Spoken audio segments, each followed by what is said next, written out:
Hey friends, if Microsoft Edge is not working on your Windows 11 computer, then please watch this video for the resolutions. Now, one case is that Microsoft Edge doesn't open at all, and the other case is that it opens but it doesn't work. So if it isn't opening at the first place, then you can kill the process and restart Edge.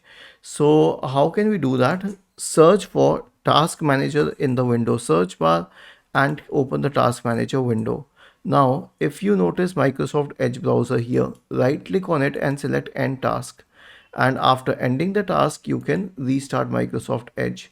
In most of the cases, this will be very helpful. Why?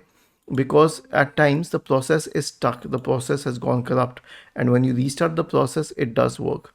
But if it doesn't, then you can also restart your computer. Right click on the start button, select shutdown or sign out, and then click on restart. The third solution is to repair Microsoft Edge.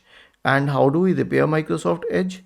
Search for Edge in the Windows search bar, or better is that you can right click on the start button and select settings from the menu. Go to the apps tab on the list on the left hand side, select installed apps, wait for it to load, type Edge here,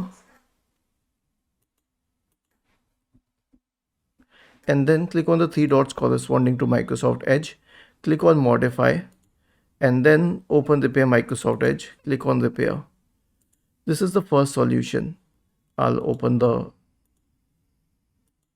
article. Now, if you're able to open Edge, but it is ceasing to work, it stops working or it hangs and freezes, then here's what you can do. The first solution is to clear the cache and cookies. So click on these three dots at the top right corner, select history, then click on these three dots here, select open history page, and then you click on clear browsing data. You can change the time range to all time.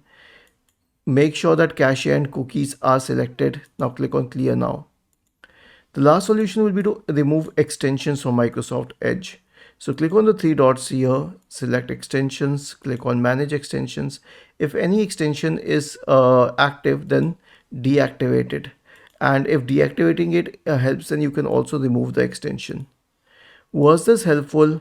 If yes, then let us know in the comment section of this video, and if not yet, let us know in the comment section of this video so that we could investigate further. Thank you for watching this video and have a nice day.